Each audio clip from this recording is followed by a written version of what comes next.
good show. So we've got a little glitch we're working on.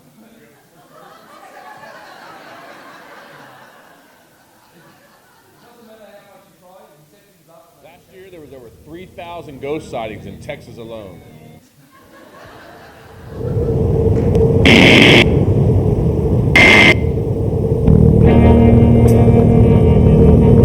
Last year, there was over 3,000 ghost sightings in Texas alone. That's more than twice as many as any other state. And you know what the scariest part is? That number is on the rise. A big state like Texas, with a big paranormal problem, needs a big solution. We're going to search every dusty attic and crawl through every moldy basement in this state to find out why this is happening. When you mess with Texas, you mess with us.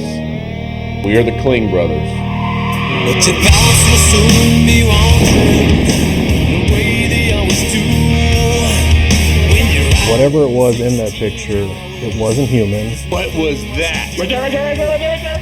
And she had heard something drop in the hallway, and when she had looked up to see what it was, It was interesting.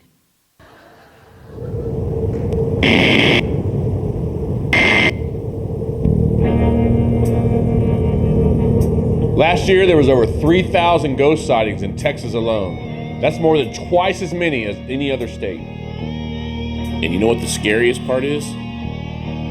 That number is on the rise. A big state like Texas, with a big paranormal problem, needs a big solution. We're going to search every dusty attic and crawl through every moldy basement in this state to find out why this is happening. When you mess with Texas, you mess with us. We are the Klinge Brothers. But your thoughts will soon be wandering the way they always do. Whatever it was in that picture, it wasn't human. What was that?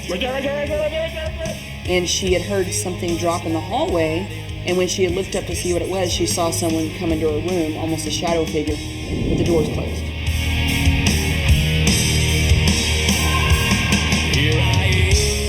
We can tell your story. We can videotape or record your voice. That was the most ominous freaking sound voice I have heard in my life. I don't know why she's still around. There must be a reason. There's times where I hear loud noises that I'd be lying if I said I didn't jump. We are going through this maze. It's going to be tricky. Black walls everywhere. There's no light coming here. It's very, very dark. We're going to travel the entire state of Texas, find these ghost stories, and bring them to life. Evil. Just feels evil and scary, and he does it on purpose. He enjoys putting the fear of God in people. A lot of people think we're crazy, but what they run away from, we run into. He could kill somebody if he so desired to. Is this dangerous? Maybe. Will something follow us home? Probably. So get ready to experience some of our best investigation stories and evidence that could leave you sleeping with one eye open tonight. This is Ghosts of Texas.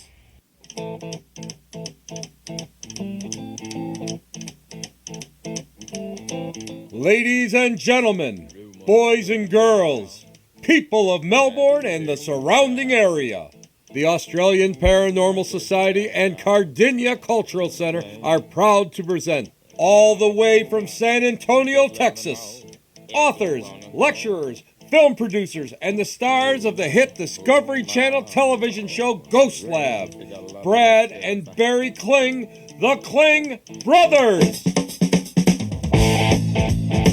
I'm ready.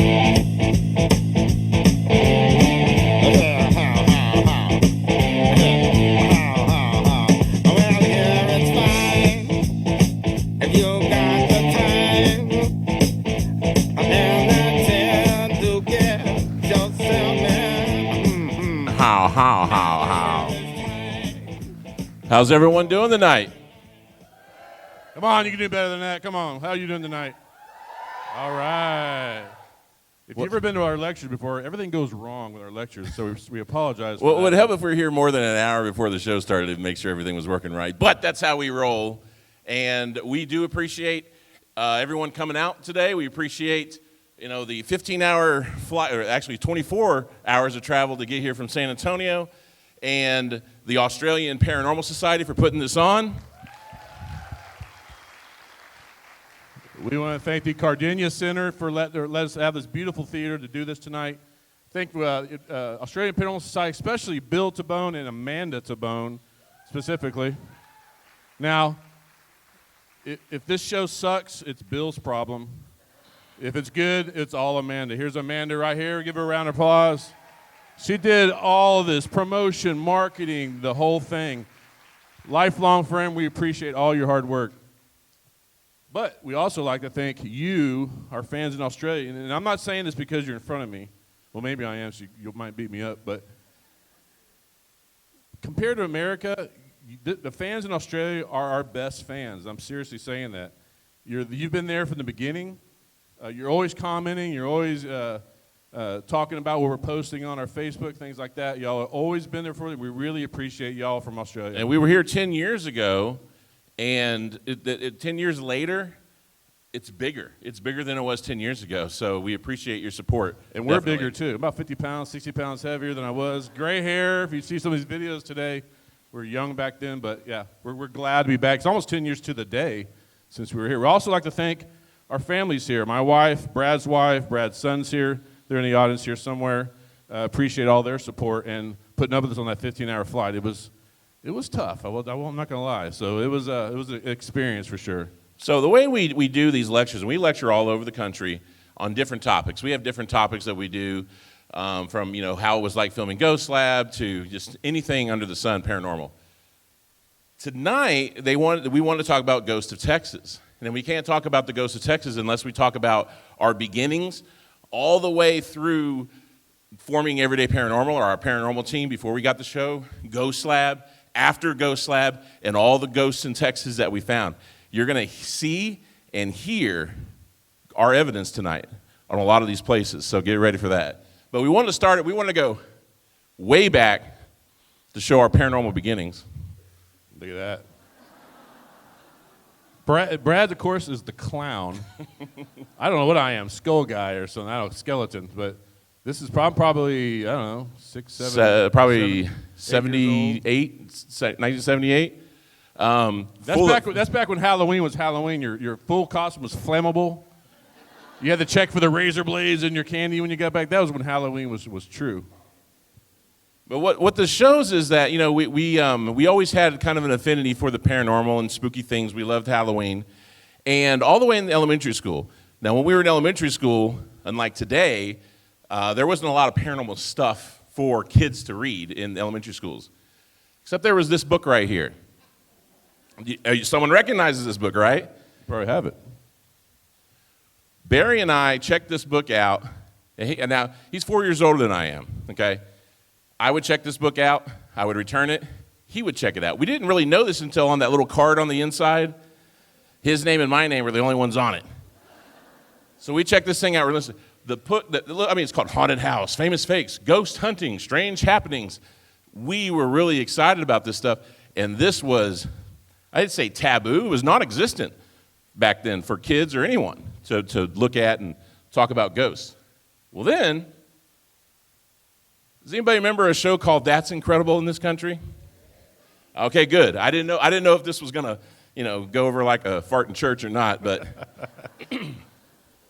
as you remember this show, they had strange happenings and weird stories that they would do. Well, one of the stories that they did scared, okay, are there kids out here? Okay. I might slip every now and then, say a word, scared the shit out of me. It was this one right here. It was a haunted Toys R Us in California. Yeah, hey, I'm surprised that people realize. But yeah, it was a haunted Toys R Us. They did a story on it. But what was amazing to me is that they really delved into the history of the place, what was on the property. They had an investigation. They had some evidence. I had never seen anything like this before, and it intrigued me. For those who haven't seen it, I'm just going to play a little clip of it.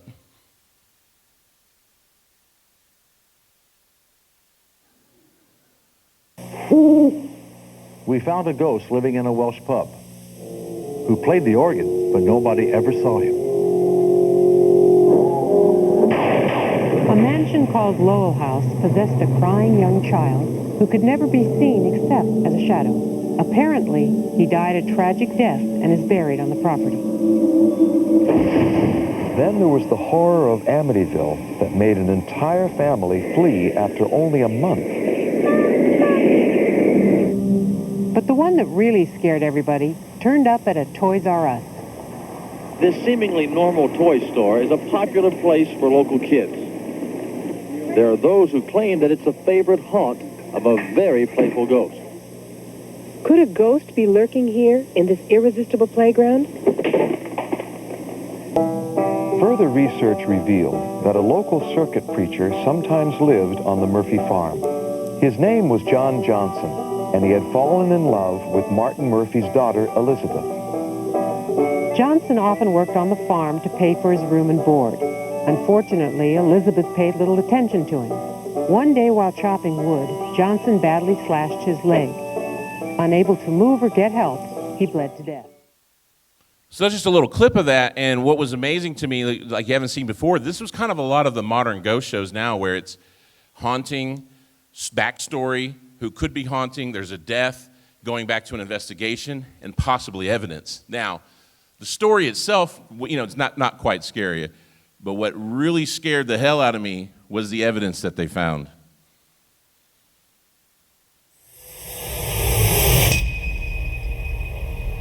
This is a picture that they took. There's that man that's standing in the middle. The producers of the show said this man was not, there was no one there in the aisle while they're doing the investigation. These are producers of television shows that just, they film, you know, they're not into paranormal. They were scared. They said that was not there. They have no idea how that even showed up. I pissed myself. And I laughed about it. But this is what threw me originally. You know, you go back to the Gettysburg story, which we'll talk about in a little bit, but this threw me originally into the paranormal and wanting to find out more. Even though it scared me,